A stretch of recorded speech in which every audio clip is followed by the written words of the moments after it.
आज अपन इस वीडियो में बात करने वाले हैं एनर्जी फ्लो एंड इकोसिस्टम, यानी पारिस्थितिकी तंत्र में ऊर्जा का प्रवाह किस प्रकार होता है। तो अपन पहले क्या बात कर चुके हैं इकोसिस्टम में अपन पहले देख चुके हैं कि जो एनर्जी मतलब इकोसिस्टम क्या होता है, ये चीज बात कर चुके हैं। इकोसिस्टम के टाइप्स क्या होते हैं, इकोसिस्टम के कंपोनेंट्स क्या है, और क्या देख चुके हैं, जो इकोलॉजिकल पिरामिड है वो देख चुके हैं, फूड चेन है वो देख चुके हैं। आज अपना टॉपिक है इकोसिस्टम का। इकोसिस्टम में एनर्जी फ्लो किस प्रकार होता है, मतलब ऊर्जा का प्रवाह पारिस्थितिकी तंत्र में किस प्रकार होता है। अब आप सबको एक चीज पता होगी कि जो ऊर्जा होती है, मतलब जो एनर्जी है, ऊर्जा का मुख्य सोर्स क्या है, मतलब मुख्य स्रोत क्या होता है, मुख्य स्रोत क्या होता है, मुख्य सोर्स क्या होता है। तो अपन सबको पता है सोलर एनर्जी होगा, मतलब मुख्य सोर्स क्या होगा, सूर्य होगी, सूर्य से आने वाली जो सोलर एनर्जी है वो होगी। मतलब ऊर्जा का मुख्य स्रोत क्या हो गया, सूरज हो गया। अब पता होना चाहिए कि ऊर्जा क्या होती है। तो ऊर्जा किसको बोलते हैं, कार्य करने की क्षमता को, कार्य करने की क्षमता को क्या बोल देते हैं अपन, एनर्जी बोल देते हैं। मतलब काम करने की या कार्य करने की क्षमता को क्या बोल देते हैं, एनर्जी बोल देते हैं। और एनर्जी का मुख्य सोर्स क्या हो गया, सूर्य हो गया। अब आपको पता है कि सूर्य से आने वाली जो किरणें होती है, मतलब सूर्य से आने वाली जो विकिरणें होती हैं, जो आपतित विकिरण होती है, जो आपतित विकिरण होती है, उसमें से केवल 50% जो विकिरणें होते हैं, जिनको क्या वो जो 50% जो विकिरणें होते हैं, 50% विकिरण, मतलब 100% विकिरणों में से केवल 50% विकिरण होती है वो पादपों के लिए होती है। मतलब वो किसके लिए होती है, पीएआर होती है। 50% विकिरणें क्या होती है, पीएआर, मतलब फोटोसिंथेटिकली एक्टिव रेडिएशन होती है। 50% विकिरणें ही क्या होती है, मतलब 50% जो विकिरणें होगी वो पीएआर होगी। उनके द्वारा क्या चलेगा, प्रकाश संश्लेषण चलेगा। प्रकाश संश्लेषण मतलब फोटोसिंथेसिस होगा। उन 50% जो विकिरणें होगी वही किसके लिए क्या रोल प्ले करेगी, वो प्रकाश संश्लेषण का रोल प्ले करेगी। कितनी, सूर्य से आने वाली जो 100% एनर्जी होगी उसमें से 50% जो एनर्जी होगी वो फोटोसिंथेटिकली एक्टिव रेडिएशन होगी, जिनके द्वारा क्या होगा, प्रकाश संश्लेषण की क्रिया चलेगी। और इन 50% में से भी ये जो 50% जो पीएआर है, इनमें से भी केवल प्लांट्स होते हैं, मतलब पादप होते हैं, वो केवल 2 से लेके 10% तक जो ऊर्जा होती है उस एनर्जी द्वारा क्या करते हैं, भोजन का निर्माण करते हैं। किसका निर्माण करते हैं, भोजन निर्माण करते हैं। या किसको चलाते हैं, तो वो 2 से 10% जो एनर्जी होती है वो किसको चलाती है, पूरे इकोसिस्टम को। वो किसको चला देती है, पूरे इकोसिस्टम को। मतलब प्लांट्स के द्वारा जो एनर्जी प्राप्त की जाएगी वो एनर्जी 2 से 10% होगी, और वो एनर्जी किसको चलाएगी, पूरे के पूरे इकोसिस्टम के लिए। सूर्य की जो 100% ऊर्जा है उसमें से केवल 2 से 10% जो एनर्जी होती है वही अपने पूरे पारिस्थितिकी तंत्र, पूरे इकोसिस्टम को चलाने के अंदर अपना रोल प्ले करती है। ओके, क्लियर हो गया। अब आपको एक चीज बता देता हूं, ये जो एनर्जी फ्लो एंड इकोसिस्टम है, या अभी तक मैंने जितने भी लगभग टॉपिक पढ़ा चुका हूं उन सबके ऊपर यदि आप नोट्स पढ़ना चाहते हैं, यहाँ पे मैं आपको सिर्फ समझाने का काम करता हूं। मतलब नॉर्मल जो मेन चीज होती है वो समझा देता हूं। यदि आप थ्योरी के रूप में पढ़ना चाहते हैं तो मैंने एक वेबसाइट बना रखी है elearnerspoint.com, या उसकी लिंक मैं आपको नीचे डिस्क्रिप्शन बॉक्स में दे दूंगा। वहां से भी आप देख सकते हो, वहां से आप अच्छे से नोट्स पढ़ सकते हो, यहाँ पे उस चीज को समझ सकते हो। ओके, तो अब अपन बात कर लेते हैं, ये अपन ने बात कर ली कि पूरे इकोसिस्टम को 2 से 10% क्या चलाती है, एनर्जी चला देती है। अब क्या होंगे, जितने भी जीव होंगे, मतलब सभी जीव जितने भी जीव होंगे, सभी जीव ऊर्जा के लिए, मतलब ऊर्जा की आवश्यकता के लिए, ऊर्जा की आवश्यकता की पूर्ति के लिए, आवश्यकता की पूर्ति के लिए प्रत्यक्ष मतलब डायरेक्टली या अप्रत्यक्ष, प्रत्यक्ष या अप्रत्यक्ष रूप से किस में निर्भर रहेंगे, हरे पादपों पे, हरे पादपों पे क्या रहेंगे, हरे पादपों पे क्या रहेंगे, निर्भर रहेंगे। मतलब जितने भी जीव होंगे वो अपनी एनर्जी के लिए, किसके लिए, ऊर्जा की आवश्यकता को पूर्ति करने के लिए डायरेक्टली या इनडायरेक्टली रूप से किस पे निर्भर रहते हैं, जो ग्रीन प्लांट्स होते हैं, हरे पादप होते हैं, उनके द्वारा ही निर्भर रहते हैं। ये चीज अपने क्लियर होगी। अब कैसे रहते हैं वो आपको मैं बता देता हूं, देख लेते हैं। अब देखिए, ये एग्जाम्पल के रूप में समझाने की कोशिश करता हूं। ये क्या है, हरे पादप है। हरे पादप से एनर्जी किसके पास जाएगी, जो प्राथमिक उपभोक्ता, इनको अपन क्या बोल सकते हैं, उत्पादक बोल सकते हैं। मतलब ये क्या हो गए, प्रोड्यूसर हो गए। और ये जो प्राथमिक उपभोक्ता है, ये क्या हो गया, प्राथमिक उपभोक्ता, कंज्यूमर हो गया, क्या हो गया, प्राइमरी कंज्यूमर हो गए। इनसे किसके पास जाएगी, द्वितीयक उपभोक्ता, मतलब सेकेंडरी कंज्यूमर के पास जाएगी। फिर किसके पास जाएगी, तृतीयक उपभोक्ता, टर्सरी कंज्यूमर के पास जाएगी एनर्जी। ये तो क्या होंगे, ये तो सबके सब क्या है, जो हरे पादप से जो प्राथमिक उपभोक्ता होंगे वो सबके सब क्या होंगे, शाकाहारी होंगे।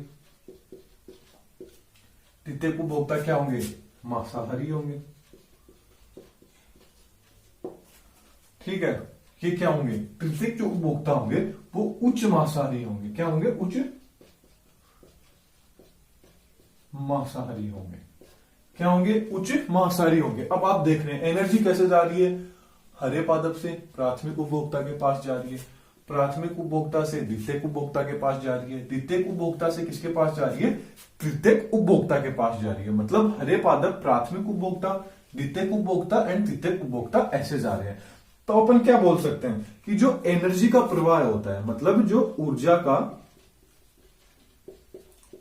का जो प्रवाह है वो क्या हो रहा है, एक दिशीय है, एक दिशीय हो रहा है, यूनिडायरेक्शनल है। क्या है, यूनिडायरेक्शनल मतलब एक दिशीय। ऊर्जा का प्रवाह क्या है, एक ही दिशीय, मतलब एक ही दिशा के अंदर हो। कैसे, उत्पादक मतलब प्रोड्यूसर से जो ऊर्जा है, एनर्जी है, वो किसके पास जा रही है, प्रोड्यूसर से ऊर्जा किसके पास में जा रही है, उत्पादक से ऊर्जा किसके पास जा रही है, उपभोक्ता है ना, कंज्यूमर के पास। ऐसे ही जा रही है। लेकिन ऐसे थोड़ी हो रहा है कि उपभोक्ता से एनर्जी उत्पादक के पास आ रही है। कभी ऐसा पड़ा है कि उपभोक्ता से एनर्जी उत्पादक से एनर्जी किसके पास जा रही है, उपभोक्ता से, और उपभोक्ता से उत्पादक के पास जा रही है। ऐसा नहीं होता है। केवल कैसा होता है, एनर्जी एक दिशा है, मतलब एक ही दिशा में बढ़ती है, एक ही दिशा में जाती है। रिवर्स, ये जो रिवर्स एनर्जी है ये कभी भी नहीं होती है। ये चीज आपको बताने की कोशिश की है कि हरे पादपों से प्राथमिक उपभोक्ता, द्वितीयक उपभोक्ता, तृतीयक उपभोक्ता, मतलब एक ही दिशा में ऊर्जा का प्रवाह कैसे हो रहा है, केवल एक ही दिशा में होता है। ये चीज आपको क्लियर होगी कि ऊर्जा का प्रवाह कैसे होता है, एक ही दिशा में हो रहा है। अब बात कर लेते हैं कि कुछ ऊर्जा के लिए कुछ नियम दिए गए हैं, उष्मा के कुछ नियम है। मतलब अब देखेंगे उष्मा गति के नियम देख लेते हैं। उष्मा गति के नियम के बारे में देख लेते हैं कि उष्मा गतिकी के नियम क्या है। तो सबसे पहले बात कर लेते हैं उष्मा गतिकी का प्रथम नियम। मतलब उष्मा गतिकी का प्रथम नियम देख लेते हैं कि उष्मा गतिकी का पहला नियम क्या बोलता है। तो उष्मा गतिकी का पहला नियम क्या बोलता है कि ऊर्जा को ना तो उत्पन्न किया जा सकता, क्या बोलता है कि ऊर्जा को, एनर्जी को ना तो उत्पन्न कर सकते हैं,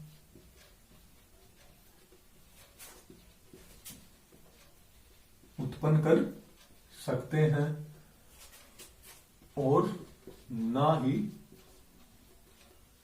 ऊर्जा को नष्ट किया जा सकता है, नष्ट कर सकते हैं। मतलब ऊर्जा को ना तो उत्पन्न किया जा सकता है, ऊर्जा को ना ही नष्ट किया जा सकता है, बस इसे केवल इसे एक रूप से एक रूप से दूसरे रूप में बदल सकते हैं, अब देखिए उष्मागतिकी का जो पहला नियम है, वो पहला नियम क्या बोल रहा है कि ऊर्जा को ना तो उत्पन्न कर सकते हैं, ऊर्जा को ना ही नष्ट कर सकते हैं, इसे केवल एक रूप से दूसरे रूप के अंदर पर क्या कर सकते हैं, चेंज कर सकते हैं। ये तो क्या हो गया उष्मागतिकी का पहला नियम आ गया। अब बात कर लेते हैं उष्मागतिकी का दूसरा नियम क्या बोलता है, द्वितीय नियम, कि उष्मागतिकी का द्वितीय नियम अपन को क्या बोलता है। तो उष्मागतिकी का द्वितीय नियम बोलता है कि ऊर्जा का जो कुछ भाग ऐसा होता है उसको परिवर्तन नहीं किया जा सकता है, मतलब ऊर्जा के कुछ भाग को परिवर्तित नहीं किया जा सकता है। मतलब ऊर्जा का कुछ ऐसा भाग होगा जिसको अपन क्या नहीं कर सकते, चेंज नहीं कर सकते हैं, या फिर क्या कर सकते हैं, कुछ मात्रा में उसको एक पीढ़ी के अंदर स्टोर कर सकते हैं। मतलब ऊर्जा का कुछ भाग ऐसा होता है जिसको अपन चेंज परिवर्तन नहीं कर सकते हैं, बस उसका जो कुछ भाग होगा, उसका जो कुछ मात्रा होगी, उस मात्रा को एक पीढ़ी में स्टोर कर सकते हैं, मतलब संग्रहित कर सकते हैं।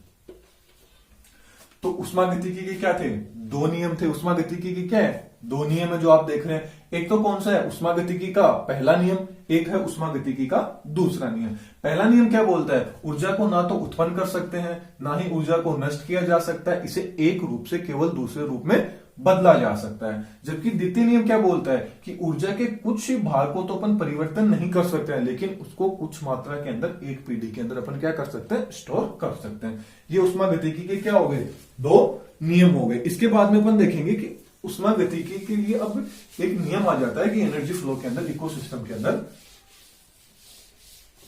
किसका नियम आ जाता है, लिंडमैन का नियम। आज अपन देखेंगे उष्मागतिकी के अंदर लिंडमैन का, ये मतलब इकोसिस्टम के अंदर पारिस्थितिकी में लिंडमैन का 10% नियम, लिंडमैन का 10% नियम पढ़ेंगे। इसको क्या बोलते हैं, इस नियम को बोला जाता है रूल ऑफ, लिंडमैन का जो 10% नियम है इसको अपन बोल सकते हैं रूल ऑफ इकोलॉजिकल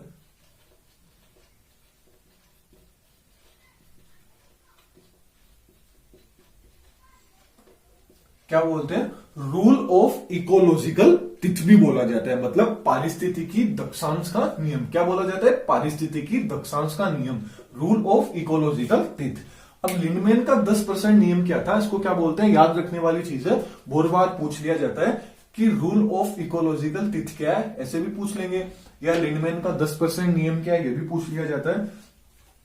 तो इसका लिंडमैन ने क्या बोला, आपको डायग्राम के रूप में समझाऊंगा कि लिंडमैन ने बोला था कि कोई भी ट्रॉपिक लेवल होगा, कोई भी क्या होगा, पोष स्तर होगा, उस पोष स्तर के अंदर एक पोष स्तर से दूसरे पोष स्तर में ऊर्जा का केवल 10% भाग ही जाएगा।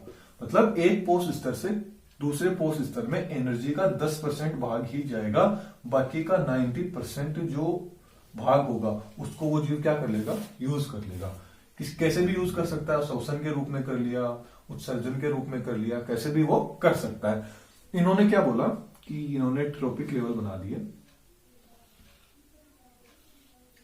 ठीक है, ये एक ट्रॉपिक लेवल है। ये trophic level T1, T2, T3, T4, T5, okay, ये ट्रॉपिक लेवल हो गया। इन्होंने बोला कि कोई भी पोष स्तर में, यदि कोई नोट करने वाला है तो नोट कर लीजिए, या फिर मैंने आपको बता रखा है, आप यहां पे समझ सकते हो, और हमारी जो elearnerspoint.com वेबसाइट है वहां से आप थ्योरी को अच्छे से पढ़ सकते हो। तो मैं ये तो यही मानता हूं, यहां समझ लीजिए, वहां से वेबसाइट पे आप जाके पढ़ सकते हैं। तो T1, T2, T3, T4 and T5 ये पोष स्तर है। इस यहां पे क्या है, एनर्जी 100% एनर्जी है, एग्जाम्पल के रूप में बता रहा हूं। इसके अंदर क्या है, 100% ये क्या है, प्रोड्यूसर है, उत्पादक है, इसके पास 100% एनर्जी है। अब जैसे ही टी सेकंड के अंदर जाएगी, मतलब दूसरे पोस्ट स्तर में जाएगी, प्राथमिक कंज्यूमर, प्राथमिक उपभोक्ता के पास जाएगी, तो यहां से केवल क्या होगी, 10%, इस 100% की 10% एनर्जी यहां पे जा पाएगी। मतलब कितनी एनर्जी जाएगी, केवल 10% एनर्जी जाएगी। बाकी की जो 90% एनर्जी है वो किसके रूप में यूज होगी, इन्होंने बोल दिया ये श्वसन के रूप में यूज होगी, या और भी बहुत सारी क्रियाएं होगी उनके रूप में क्या होगी, ये 90% एनर्जी यूज होगी। अब ये जो 10% है, इस 10% की आगे वापिस 90% तो क्या हो जाएगी, यूज हो जाएगी। आगे 10% जाएगी तो कितनी परसेंट पहुंची, आगे 1% पहुंची। ठीक ऐसे इस 1% की 10% केवल T4 जो होगा, पोस्ट स्तर होगा, उसके अंदर जाएगी, तो यहां कितनी बढ़ेगी, 0.1%। 90% क्या होगी, यहां पे भी यूज होगी, किस कार्य में होगी, श्वसन के या आदि क्रियाओं में होगी। अब यहां से वापस 90% एनर्जी तो यूज हो जाएगी, केवल कितनी जाएगी, 10% एनर्जी ही जाएगी। तो मतलब 0.01% एनर्जी T4 के पास, T5 के पास चली जाएगी। मतलब अब लिंडमैन ने क्या बोला कि एक पोस्ट स्तर से दूसरे पोस्ट स्तर में ऊर्जा का केवल 10% भाग ही जाता है, बाकी का 90% भाग श्वसन, उत्सर्जन इत्यादि क्रियाओं के अंदर क्या हो जाती है, यूज हो जाता है। यही किसने ही नियम था, यही लिंडमैन का नियम है, यही लिंडमैन ने अपने नियम के अंदर बोला था। अब ये चीज अपन ने देख ली, लिंडमैन का 10% नियम आपको पता चल गया होगा कि लिंडमैन का 10% नियम क्या है। अब क्या है कि इसके लिए कुछ ये जो 10% नियम है, इसी को आधार मानते हुए कुछ नियम दिए गए हैं, वो आपको कई बुक्स के अंदर देखने को मिल जाएंगे, कई बुक्स के अंदर नहीं मिलेंगे। आपके एनसीईआरटी में बस डायग्राम दे रखे हैं उनके, बता नहीं रखा है उनके बारे में। लिंडमैन का जो 10% नियम है, इस नियम को समझाने के लिए कुछ नियम है। एक नियम तो है पोक्स मॉडल, एक तो क्या है, बॉक्स मॉडल का नियम है। जो दूसरा नियम है वो है pipe channel.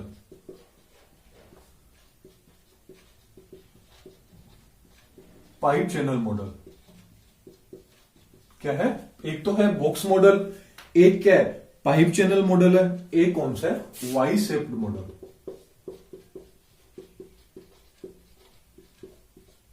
Pipe shaped model.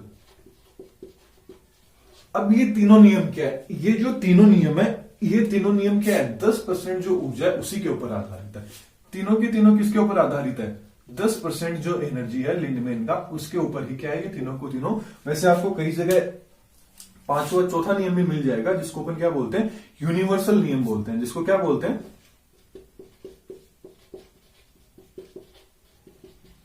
Universal model या यूनिवर्सल लो भी बोल देते हैं। किसने दिया था, ओडम ने। ये भी किसका है, 10% जो एनर्जी है उसी का आधार है। मतलब 10% जो एनर्जी होगा उसी का, यही भी नियम भी 10%। मतलब जो लिंडमैन ने 10% ऊर्जा के जो नियम दिए थे, ये तीनों नियम उसी के ऊपर आधारित है। Box model, pipe channel model, Y shaped model, बस इन्होंने इसकी संरचना है जो बॉक्स मॉडल। बॉक्स मॉडल में इन्होंने क्या बता दिया, बॉक्स मॉडल के अंदर इन्होंने बता दिया ये सूर्य है, क्या है, ये सन है, ठीक है। इस सूर्य के द्वारा एनर्जी किसके पास जाएगी, किसके पास जाएगी, उत्पादक के पास। 10% एनर्जी उत्पादक के पास जाएगी। मतलब उत्पादक को एक बड़े बॉक्स के अंदर रख दिया। किसको रख दिया, उत्पादक को एक बड़े बॉक्स के अंदर रख दिया। अब ये 10%, अब ये एनर्जी किसके पास जाएगी, उत्पादक से। उत्पादक से ये एनर्जी किसके पास जाएगी, यहां से ऊर्जा आई, 100% एनर्जी उत्पादक के पास आ गई। अब उत्पादक होगा, उत्पादक से ही जाएगी उपभोक्ता, यानी किसके पास जाएगी, कंज्यूमर के पास जाएगी। तो कंज्यूमर की साइज क्या हो जाएगी, थोड़ी और छोटी हो जाएगी। यहां से भी क्या हुई, एनर्जी आ गई। अब यहां से जो कितनी 100% एनर्जी तो आएगी नहीं, 10% एनर्जी आएगी। तो बाकी की एनर्जी किस में चलेगी, या तो रेस्पायरेशन में चली जाएगी या एक्सट्रेशन में चली जाएगी। मतलब उत्सर्जन के रूप में चली जाएगी, या और भी बहुत क्रियाओं के रूप में बाहर निकल जाएगी। अब किसके पास जाएगी, अपघटक, डिकम्पोजर के पास चली जाएगी अपघटक के। उसकी साइज क्या हो जाएगी, और छोटी हो जाएगी। मतलब अब एनर्जी का जो यहाँ पे जो 10%, मतलब यहाँ 100% थी, यहां आई तो 10% होगी, यहां 1% एनर्जी पहुंचेगी। मतलब इसकी साइज बड़ी थी, इसकी साइज छोटी हो गई, इसकी साइज और छोटी हो गई। रेस्पायरेशन के रूप में निकल गई, उत्सर्जन के रूप में यहां से एनर्जी निकल गई। तो इसको इन्होंने किसके रूप में रख दिया, एक बॉक्स के रूप में रख दिया। इसको क्या रख दिया, बॉक्स के रूप में, इसलिए इसको क्या बोल देते हैं, बॉक्स मॉडल। है तो 10% रूल ही, लेकिन इनको एक बॉक्स के अंदर रख दिया। अब ठीक ऐसे ही क्या कर दिया, इनको तो बॉक्स के अंदर रख दिया।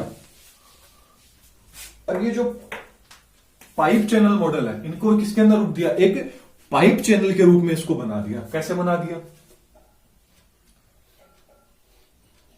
अब इसको एक पाइप के रूप में बना दिया ऐसे।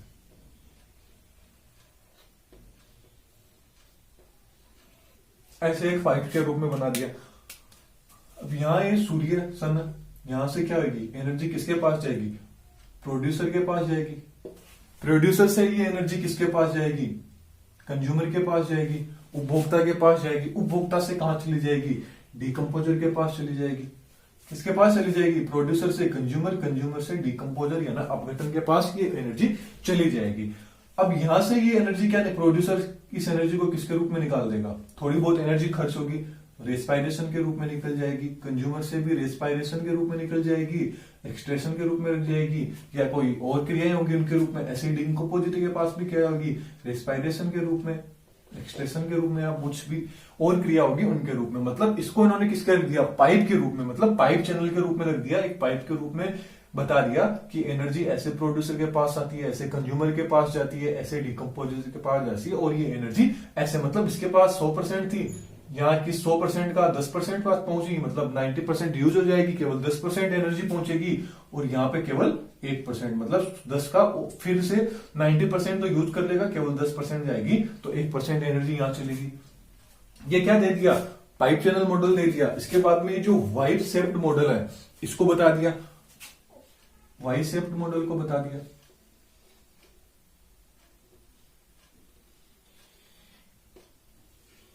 ये वाई शेप्ड मॉडल ये क्या दे दिया, वाई शेप्ड मॉडल दे दिया। यहां पे क्या है, सूर्य, ये क्या है, प्रोड्यूसर, कंज्यूमर, डिकम्पोजर है। ठीक है, यहां से ये एनर्जी इसके पास आएगी, प्रोड्यूसर के पास, रेस्पायरेशन के रूप में निकाल देगा, ये एक्सट्रैक्शन रेस्पायरेशन के रूप में निकाल देगा। ठीक ऐसे ही रेस्पायरेशन एक्सट्रैक्शन के रूप में निकाल देगा।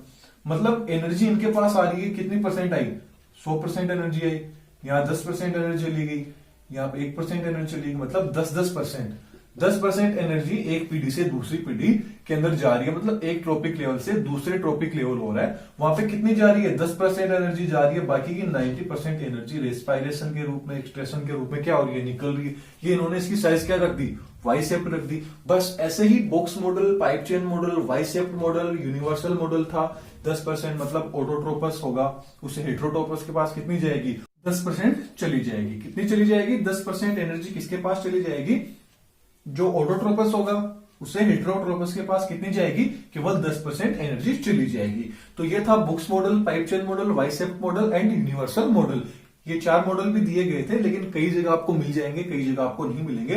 तो ये 4 मॉडल किसके ऊपर ही आधारित है, लिंडमैन का जो 10% नियम है उसी के ऊपर आधारित है। तो ये थी एक छोटी सी वीडियो, आपको कैसी लगी आप मेरे को कमेंट में जरूर बताइएगा। और इसकी जितने भी आप थ्योरी पढ़ना चाहते हैं वो आपको कहां देखने को मिलेगी, elearners.com के ऊपर। Thank you.